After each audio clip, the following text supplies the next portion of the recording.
আল্লাহ বলেন মুমিন যদি হতে চাও তো মুমিন ব্যক্তিদের প্রথম নাম্বার গুণ যেটা আল্লাহ বলেন ইযা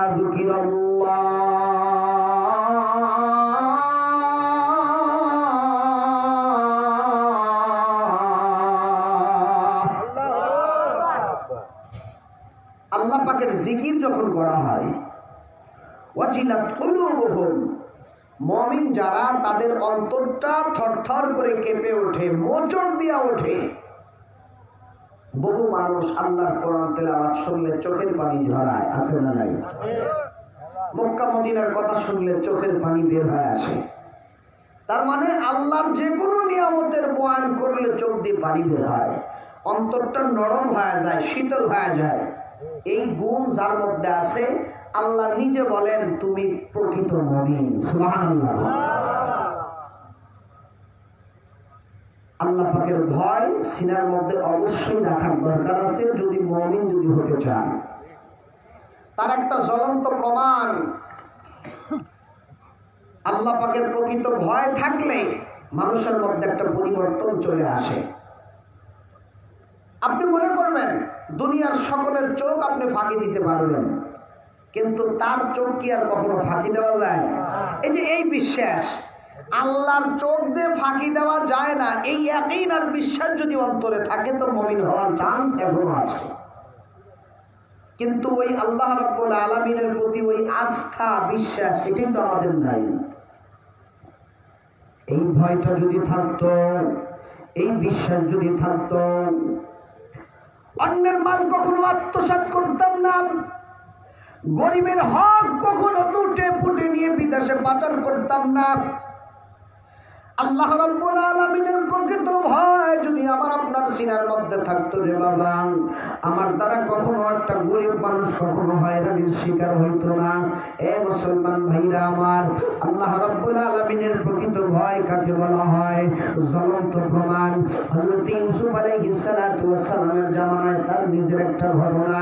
বিবি জুলাইখা ইউসুফকে যখন জেলখানা থেকে বাহির করে নিয়ে আসলেন, যখন দাসীদেরকে দিয়ে যখন নিজের কাছাকাছি যখন একদম নিয়ে আসলেন, তাফসীরের কিতাবের মধ্যে লেখা হয় একদম জুলেখা যখন নিজের ভিতরকার কামরার মধ্যে ডাকলেন, দাসীদেরকে আগেই বলে রাখছেন ইউসুফকে আমার কাছে পৌঁছায় দিয়া তোরা যখন ঘর থেকে বের হয়ে যাবি, বাহির থেকে প্রত্যেকটা দরজাগুলা তোরা সিটকিয়ার লাগায় দিবি বাহির থেকে। তাফসীরের কিতাবের মধ্যে লেখা হয় একটা নয় দুইটা নয় 70টা দরজা ছিল। কয়টা? 70টা দরজা ভেদ করে ভিতরে চলে গেছে। প্রত্যেকটা দরজার থেকে দাসীরা বের হয়ে যাচ্ছে আর বাহির থেকে শিকল লাগায় দিচ্ছে। ইউসুফের আসার মতো বের হওয়ার মতো আর কোনো সুযোগ নাই। কি বিপদ! এমন সময় জুলাইখা ডাক দেখো, ইউসুফ আমার দিকে তাকাও। ইউসুফ নবীর মাথা মুহূর্তের মধ্যে জুলাইখার দিকে তাকান না, মাথাটা একদম উঁচু করতেছেন না জুলাইখার দিকে। একবার ইউসুফ নবীকে বারবার যখন বলা হয় ইউসুফ নবী মাথা উঠান না। ও আমার বন্ধুগণ, এক পর্যায়ে কিতাবের মধ্যে লেখা হয় ইউসুফ নবীর সামনে জুলাইখা যখন উলঙ্গ হইল, উলঙ্গ হওয়ার পর হঠাৎ করে যখন ইউসুফকে ডাক দিল, ডাক দেওয়ার পর জুলেখার ডান দিকে তাকায় দেখে সর্বনাশ, আমার ঘরের মধ্যে তো দেবতার মূর্তি আছে, আমি দেবতার সামনে ইউসুফের সামনে অশ্লীল কাজ করবো, তাই কি হয়? নিজের পরনের কাপড়টা টুকরা টুকরা করিয়া যখন দেবতার মুখের উপর যখন রাখতেছে, দেবতার মুখগুলো ঢাকতেছিল, ইউসুফ নবী ডাকতে বলেন এমন তো অবস্থায় ইউসুফ নবী একটাবার মাথাটা উঠাইয়া তাকায় দেখতেছেন, দেখি জুলেখা কি করে। জুলেখার দিকে তাকায় দেখে গায়ের মধ্যে কাপড় নাই, আর কাপড়টা দিয়ে দেবতার মুখ ঢাকতেছে। মুহূর্তের মধ্যে ইউসুফ নবী মাথা নিচের দিকে দিয়ে দিলেন। মাথা নিচের দিকে দিয়া ডাক দা বলতেছেন, ও জুলেখা কাপড় দিয়া কি জন্য তোমার দেবতার মুখ ঢাকতেছো? ব্যাপারটা বুঝতে পারলাম না। জুলেখা ডাক দেখো, ইউসুফ রে তুমি তো তোমার আল্লাহর পূজা করো, আমি তো আমার দেবতার পূজা করি, দেবতার সামনে অশ্লীল কাজ করবো তা তো হয় না, এই জন্য পরনের কাপড় চোপড় গুলা দিয়ে আমার দেবতার মুখগুলা ঢাকতেছি। ইউসুফ নবী বলেন, কাপড়ে ঢাকিলে তুমি দেবতার মুখ কেমনে ঢাকিব আমি বিধাতার মন। ও জুলেখা রে, দুনিয়ার যে কোনো কাপড় দিয়ে তোমার দেবতার মুখ ঢাকা যায়, দুনিয়ার সিম্পল থেকে পাওয়ারফুল কোন শক্তি দিয়া আমি আমার আল্লাহর মুখ একটা সেকেন্ডের জন্য ঢাকতে পারি না। আল্লাহর মুখ ঢাকার মতো সিস্টেম আছে কি? নাই। এই 1 ইঞ্চা যার সিনার মধ্যে আছে তার মলিন হওয়ার চান্স আছে। এদের যুবক ভাই, রাত যখন 2টা বেজে যায়, রাত যখন 12টা পার হয়ে যায়, মোবাইলটা হাতের মধ্যে নিয়ে মেসেঞ্জারের মধ্যে যখন প্রেমিকের সাথে যখন চ্যাটিং করতেছো, দরদের বড় ভাই পর্যন্ত দেখে না, দরদের বড় বোন পর্যন্ত দেখে না, মা দেখে না, বাবা দেখে না, কেউ দেখে না। ওই টাইমের মধ্যে একজন দেখেন, তিনি কে? এই তো এই একই যার মধ্যে আছে, তার দ্বারা আর গুনাহ হবে না, তার ঈমান, তার মুমিন হওয়ার চান্স এখনো আছে। এজন্য আপনাদের কাছে বলতেছিলাম, আল্লাহর নাম নেওয়ার সঙ্গে সঙ্গে এমন একটা একই নাম আপনার মনে আসবে যে আল্লাহ তো মহান, উনি সব জায়গায় সব কিছু দেখেন, সব কিছু দেখতেছেন। গোপনে আয়নাঘর বানাইছো, দুনিয়ার কেউ জানে না, কিন্তু কে জানে? দুনিয়ার কোন মানুষ তোমাকে আইনের আওতায় আনতে পারে নাই। আল্লাহ রাব্বুল আলামিন এমন ভাবে তোমাকে ক্ষমতাচ্যুত করছে, ক্ষমতার অপব্যবহার করার কারণে নিজের মাতৃভূমির মধ্যেও আমার আল্লাহ পাক থাকতে দেয় নাই। পাশের রাষ্ট্র দিল্লি মামুর বাড়ি গিয়ে তোমার আশ্রয় হয়েছে। কথা কোন ঠিক না ঠিক? আর কি বুঝাবো মানুষকে, কি বুঝাবো? এজন্য ক্ষমতার দাপট কখনো দেখাইতে নাই। ক্ষমতা দেওয়ার মালিক কে? আল্লাহ। আবার ছিনিয়ে নেওয়ার মালিক কে? সামনে আসতেছে এই কথাটা। মুমিন যদি হতে চান, মুমিনদের 1 নাম্বার গুণ থাকা লাগবে আল্লাহ রাব্বুল আলামিনের বয়ান, আল্লাহ পাকের জান্নাতের বয়ান, আল্লাহ পাকের জাহান্নামের বয়ান।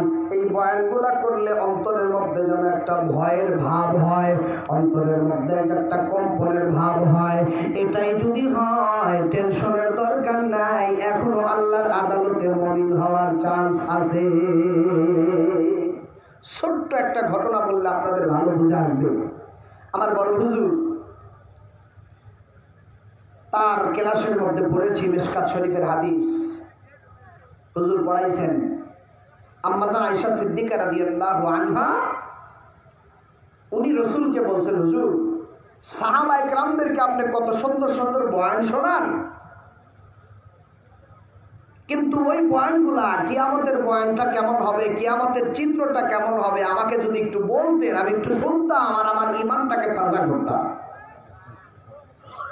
আম্মা জান আয়েশার আবদার কি, আর বর্তমান আমাদের মা বোনদের আবদার কি? আকাশ পাতাল ব্যবধান। কথা কোন ঠিক না ঠিক? আকাশ পাতাল ব্যবধান।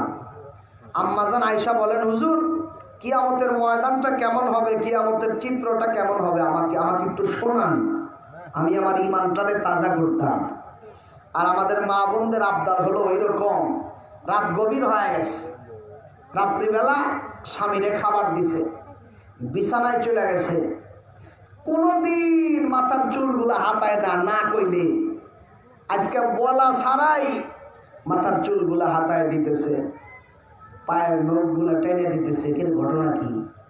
বিবিএসকে না বলতেই এত সুন্দর আদর আপ্যায়ন, ঘটনা কি? স্বামী তো খুব বুদ্ধিমান, ডাক্তার বলতেছে, বিবি তুমি মনে কিছু কইতে চাও? এই তো বুঝতে পারছেন, এই আপনি আমার মনের কথা বোঝেন দেখে আল্লাহ আপনার সাথে আমার সাথে বিয়ে ঠিক করছে। সুবহানাল্লাহ। দেখছেন চান্স, মেয়েরা চান্স খোঁজে। ডাক্তার কত কি চাও? কয় আমার বহুদিনের স্বপ্ন। কি স্বপ্ন তোমার? কয় আপনি কি দেখেন না ওই যে ঘরের এক কর্নারে একটা টেবিল রাখা আছে, টেবিলটা মরুভূমির মতো খা খা করতেছে। কিন্তু টেবিল মরুভূমির মতো খাগা করতেছে, মানে বুঝলাম না। কয় টেবিল কি চায়? টেবিল চায় হলো আমার উপর ইকুয়েশনসি একটা টিভি থাকুক, আর এই টিভিটা আমি আর আপনি একসাথে রাত্রিভর বসে স্টার জলসা দেখি। এটা টেবিল চায় নাকি ও চায়? কত সুন্দর কৌশল! চাচ্ছে তার স্বামীর কাছে, অথচ আম্মাজান আয়েশা তার স্বামী মুহাম্মদুর রাসূলুল্লাহর কাছে কি চাইলেন? ডাকতে পারে, হুজুর হাসরের ময়দানটা কেমন হবে আমাকে একটু বলেন, আমি একটু শুনবো। আল্লাহর নবী লম্বা একটা নিঃশ্বাস ছেড়ে দিলেন। ডাকতে পারে, হুজুর আমি কি আপনার মনে আঘাত দিলাম? কয় না আয়েশা, এমন একটা কথা তুমি স্মরণ করায় দিছো, এই কথাটা বলতে গেলেই আমি রাসূল চোখের পানি ঠিক রাখতে পারি না। নবীর জীবনে গুনাহ আছে? নবী মাসুম, নবীর জিন্দে কোন নবীর জীবনে কখনো গুনাহ নাই। সেই নবী অস্থির। রাসূল বলেন, আয়েশা এই যে দুনিয়াটা দেখতেছো, এই দুনিয়া একদিন থাকবে না। আল্লাহ পাক যতগুলো ফেরেশতা বানাইছেন তার মধ্যে 4 জন ফেরেশতা হলো পাওয়ারফুল, সবচেয়ে বড়। 4 জনের মধ্যেকার একজন ফেরেশতা নাম হলো ইসরাফিল আলাইহিস সালাতু ওয়াস সালাম, সিংহা নিয়ে দাঁড়া আছে। যখন আল্লাহ পাক সিগন্যাল দিবে, ফু দিবে, দুনিয়া শেষ হয়ে যাবে। ডাকতে পারে, হুজুর তারপরে? আমার নবী ডাকতে পারে, আয়েশা আবার আরেকটা ফু দিবে। ফু দেওয়ার পরে সব মানুষগুলো হাসরের ময়দানে জমা হবে। তবে এরই মাঝখানে কষ্টদায়ক কিছু কথা আছে। ডাকতে পারে, হুজুর কিসের কথা? ডাকতে পারে, আয়েশা আল্লাহর নবী বয়ান করেন, আয়েশা আল্লাহ রাব্বুল আলামিনের পাওয়ারফুল যতগুলো ফেরেশতা আছে তার মধ্যে একজন ফেরেশতার নাম হলো হযরত ইসরাফিল আলাইহিস সালাতু ওয়াস সালাম, যিনি সিংহা নিয়ে দাঁড়িয়ে আছেন। আল্লাহ রাব্বুল আলামিন যখন সিগন্যাল দিয়ে দিবেন, সিগন্যাল দেওয়ার পর ফুট যখন দিয়ে দিবে, পাহাড়ের জায়গায় থাকবে না, জমিনের জায়গায় থাকবে না, গাছ তরুলতা ওই রকম ভাবে একই জায়গার মধ্যে সীমাবদ্ধ থাকবে না, তুলার মতো উঠতে থাকবে। তবে আয়েশা শোনো, এই টাইমে সবচেয়ে বড় ব্যথার কথা। কি ব্যথার কথা হুজুর? ডাক দেখো, আয়েশা জানো না, সবে মাত্র দুধের বাচ্চা মায়ের পেটের মধ্যে থেকে ভূমিষ্ঠ হয়েছে, হওয়ার পর বাচ্চার ক্ষুধা লাগছে, মায়ের বুকের থেকে দুধ যখন টানতে যাবে, এমন সময় বাচ্চা যখন মায়ের বুকের থেকে দুধ খাওয়ার জন্য যখন রেডি যখন হয়ে যাবে, ওইদিকে লবণ খরিদ করনেওয়ালা কোনো ব্যক্তি বাজারে চলে যাবে লবণ কেনার জন্য যখন টাকাটা বের করে দিবে, টাকাওয়ালা টাকা বাড়াবে, লবণওয়ালা লবণ দেওয়ার জন্য হাতটা বাড়ায় দিবে। দুধের বাচ্চা মায়ের বুকের মধ্যে থেকে দুধ এখনো টান শুরু করে নাই, সবে মাত্র মুখের মধ্যে নিয়েছে, এই মাত্র টান শুরু করবে। এমন সময় ইসরাফিল সিংহার মধ্যে ভোগ দিবে। ভোগ দেওয়ার সঙ্গে সঙ্গে মায়ের কোলের মধ্যে থেকে দুধের বাচ্চা মারা যাবে, লবণওয়ালার হাতের মধ্যে থেকে লবণ পড়ে যাবে, টাকাওয়ালার হাতের মধ্যে থেকে টাকা পড়ে যাবে। এই আয়েশা, ওই জায়গার মধ্যে মাও মারা যাবে, সন্তান মারা যাবে, লবণওয়ালাও মারা যাবে, ওই লবণওয়ালা ওই ব্যক্তি টাকাওয়ালাও মারা যাবে।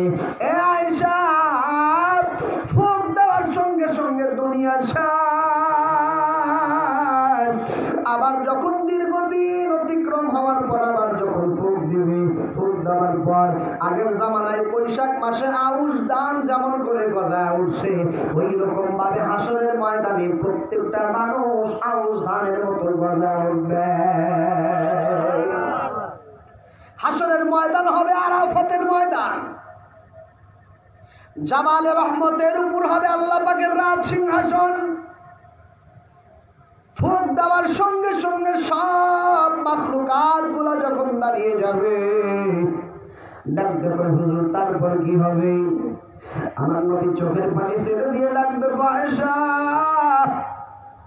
কোন ব্যক্তির গায়ের মধ্যে কোনো কাপড় চোপড় থাকবে না, কোন ব্যক্তি দুনিয়ার মধ্যে আসার পর মুসলমানি করেছিল তাও থাকবে না।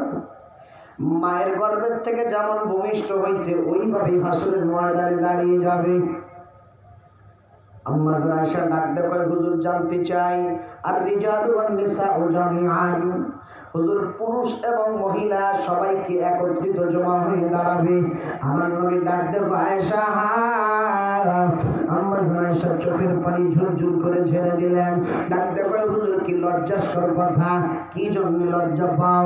ডাকতে কয়, হুজুর ওই জায়গার মধ্যে আমি আয়েশা কেমন করে দাঁড়িয়ে থাকবো? একজন পুরুষ একজন নারীর দিকে তাকিয়ে থাকবে, একজন নারী আর একজন পুরুষের দিকে তাকিয়ে থাকবে, জায়গার মধ্যে আমরা কেমন করে দাঁড়িয়ে থাকবো? হে মুসলমান ভাইরা আমার, কিতাবের মধ্যে লেখা হয় এক পর্যায়ে যখন ডাকটা বলবে, আম্মা জান আয়েশা বলবেন, হুজুর একজন পুরুষ একজন নারীর দিকে তাকিয়ে থাকবে, একজন নারী আর একজন পুরুষের দিকে তাকিয়ে থাকবে, ওই জায়গার মধ্যে আমরা কেমন করে দাঁড়িয়ে থাকব? আমার নবী ডাকটা বলেন, আয়েশা দিনটা এত কঠিন হবে, দিনটা এত কঠিন হবে, তুমি যেটা কল্পনা করতে হবে না। আয়েশা, হযরত আদম আলাইহিস সালাতু ওয়াস সালাম থেকে নিয়া ঈসা রূহুল্লাহ পর্যন্ত আল্লাহ যত নবী রাসূল দুনিয়ার মধ্যে পাঠাইছেন, সমস্ত নবী রাসূলের উম্মত তো দূরের কথা, নবীরা পর্যন্ত পেরেশান হয়ে যাবে। আয়েশা, উম্মতের কোনো খবর থাকবে না, দিনটা এত কঠিন হবে, একজন পুরুষ একজন নারীর দিকে, একজন নারী আর একজন পুরুষের দিকে তাকাবার মতো বিন্দু পরিমাণ সুযোগ পাবে না। বুঝে থাকলে জবাব দেন, ওই দিন আমাদের সামনে না পিছনে? জোরে বল, সামনে। দিনটা কিন্তু সামনে। এই যে এই দিনটা যে সামনে, আর আমার এই বয়ান শোনার পরে আপনাদের মনের মধ্যে যদি সামান্যতম পরিবর্তন হয়, তাহলে এখনো হাজারো গুনাহ করার পরেও এখনো মুমিন হওয়ার চান্স আছে। আলহামদুলিল্লাহ বলেন। আল্লাহ যেন আমাদের কবরে যাওয়ার আগে, অন্তত পক্ষে কবরে যাওয়ার আগে যেন আল্লাহ খাঁটি মুমিন হয়ে আল্লাহ পাক কবরে যাওয়ার তৌফিক দান করে। আর একটু জোরে বলে আমিন। তাহলে মুমিনদের এক নাম্বার গুণ, আল্লাহ পাকের বয়ান, জান্নাতের বয়ান, জাহান্নামের বয়ান, আল্লাহর বরত্ব নিয়ে বয়ান, আল্লাহ পাকের মাখলুক নিয়ে বয়ান, এগুলা করলে অন্তরটা যদি নরম হয় তো মুমিন হওয়ার চান্স আছে। এটা হলো এক নাম্বার, যে অন্তর নরম হবে।